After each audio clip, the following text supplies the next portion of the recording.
पहला पाठ प्रवक्ता ग्रंथ 27 वचन 33 से 28, वचन 1 से 9। मैं बहुत सी बातों से घृणा करता हूँ, किंतु ऐसे व्यक्ति से सबसे अधिक प्रभु को भी उससे घृणा है।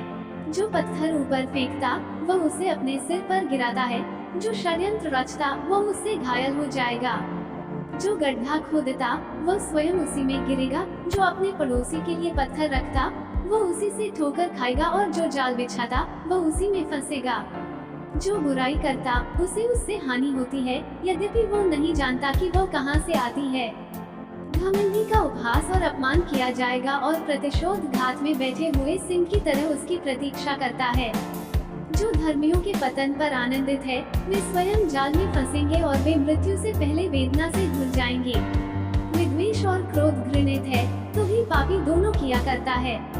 ईश्वर बदला लेने वाले को दंड देगा और उसके पापों का पूरा लेखा रखेगा।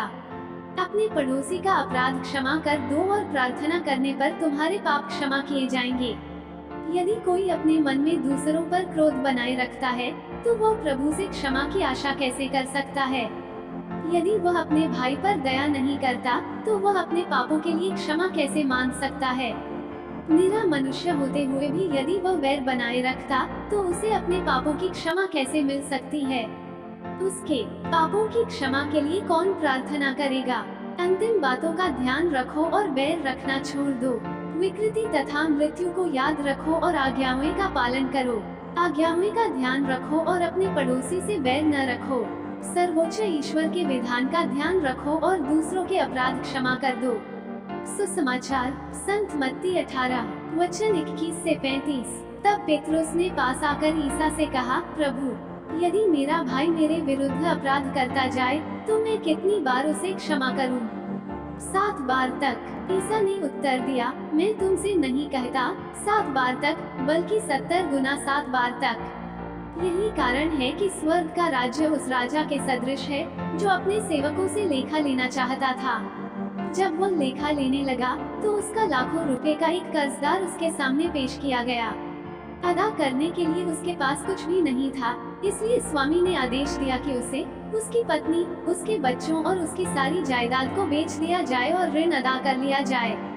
इस पर वह सेवक उसके पैरों पर गिरकर यह कहते हुए अनुनय विनय करता रहा, मुझे समय दीजिए और मैं आपको सब चुका दूंगा। उस सेवक के स्वामी को तरस हो आया और उसने उसे जाने दिया और उसका कर्ज माफ कर दिया। जब वह सेवक बाहर निकला, तो वह अपने एक सह सेवक से मिला, जो उसका लगभग 100 दीनार का कर्जदार था।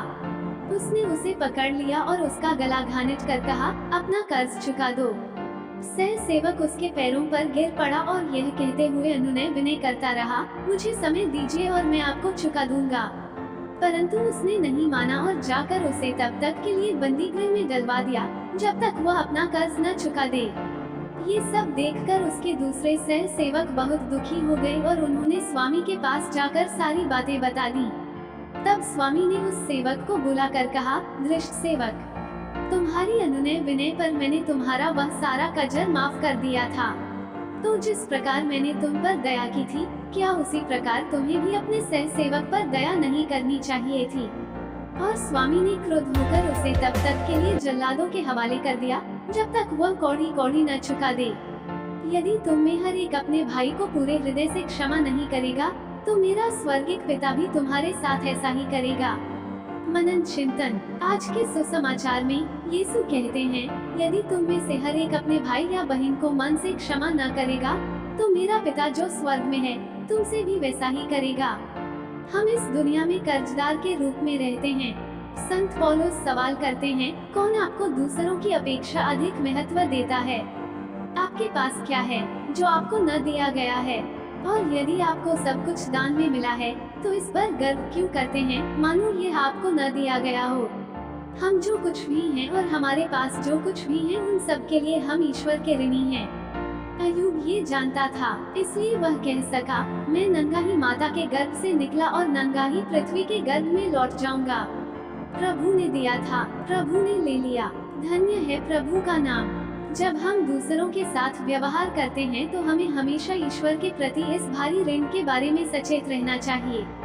जब हम विनम्रता से बोलते हैं, विनय से कार्य करते हैं, उदारता से क्षमा करते हैं और प्यार से मदद करते हैं, तब हम केवल अपने निर्माता और पिता का ही ऋण चुका रहे हैं।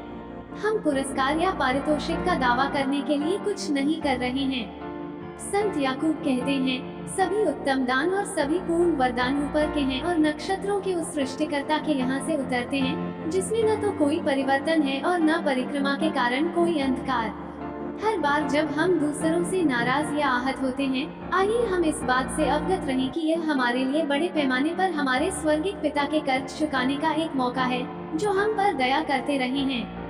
एक कर्जदार गर्व नहीं कर सकता। संत पेत्रोस कहते हैं, आप शक्तिशाली ईश्वर के सामने विनम्र बने रहें, जिससे वह आपको उपयुक्त समय में ऊपर उठाए। आमीन।